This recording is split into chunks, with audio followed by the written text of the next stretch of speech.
And we, like I said, we hit it off right away. And, wound up spending several days together, hanging out at his apartment. Loved it. Just listening to tons of songs. And In this exclusive interview, Waddy Wachtel takes us behind the scenes of working on Keith Richards' iconic debut solo album, Talk Is Cheap. From laying down those tracks to experimenting with using unusual instruments, Waddy shares heartfelt stories of his musical adventures with the Rolling Stones legend. Hear how they bonded over music, cracked each other up in the studio, and created some fantastic rock and roll. I'm Paul Stevenson from VRP Rocks, and this is Waddy Wachtel. every track we did with Keith was amazing. We were up in Northern California in the studio, a great studio called The Site. And we had these songs that were, again, they weren't finished, but we knew how they were supposed to go.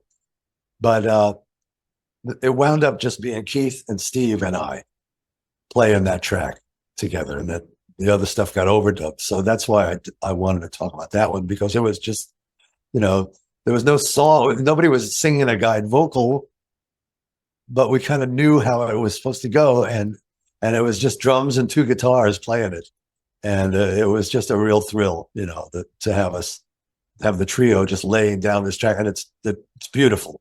It's some great rock and roll track. And when it got finished out, and then there's some guitars on it that are, there's these guitars called, they're a B bender, if you've ever heard of that. It's like there's this thing where the strap is attached to this pulley mechanism, and when you pull down on it, it bends one of the strings, and it's used for emulating steel guitar. It does like a perfect bend, so you can do these little phony steel guitar moves. I made my living in Los Angeles at first doing what I called my phony steel guitar. I did those bends myself on the neck of my Les Paul, and I would go in the studio and just plug into the board and just say, put some reverb on me and turn the treble up, and I'll play it in here, and I'll do it like that. And I played on a lot of records that way.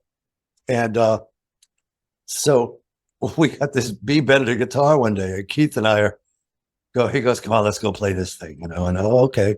And we go out there, and he got off a couple of licks, and then I got it in my hands, but I'm so used to doing it myself that I just couldn't coordinate the bending the thing with not bending the thing. And I finally went, I can't do it. I just can't do this. I mean, there's like 2 or 3 licks on there that are mine that I actually was able to pull off, but it's mostly Keith doing this B-bender stuff. So it was a gas, and it was hysterical. We were cracking up.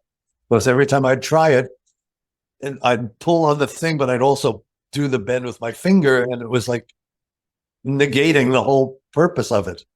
So it was a crack up. And then the vocals that went on it are fabulous. And and I got to play. Ivan was out of town, so there's one section where there's a piano needed, and I went, "Oh, I'll go do it." They went, "You play piano?" And, well, I'll try. I put this little lick in, and Keith, hey, not bad, man. So Eileen was a real gas to put that record together. And what I love about hearing stories like this is the obvious camaraderie and chemistry between you and Keith. And Keith is obviously absolute legend in the world of rock and roll. And you guys hit it off immediately, didn't you, when you first met? So where did you first meet? He came to. I was in Europe with Linda. It was in the 70s, and we played the Old Vic. But anyway, we did a concert there, and I had met Mick and Woody in LA before we left on this tour. And so we did this show at the Old Vic, and after the show, I went downstairs to the dressing rooms, and there's Peter Asher standing there with Keith. And I just went, whoa, unbelievable. And I just walked over, and I went, wow, a Rolling Stone. I said, and we're about the same height. And like I said, we hit it off right away.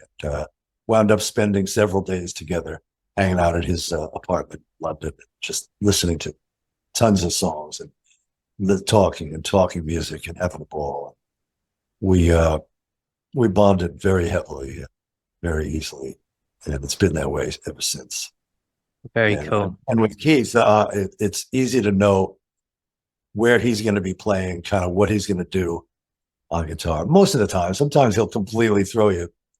But it was funny. We were in the studio one time and we were just getting, it was on the first album and everyone else had left the room and I'm just sitting there with Keith and I'm feeling a little, gee, what am I doing here?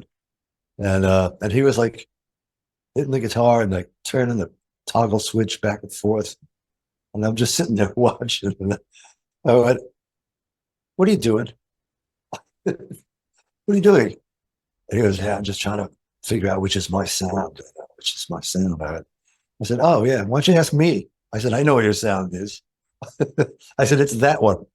Put that switch up there. I said, there, that's it. That's the one. He goes, okay, cool. Well, that's it. You know, so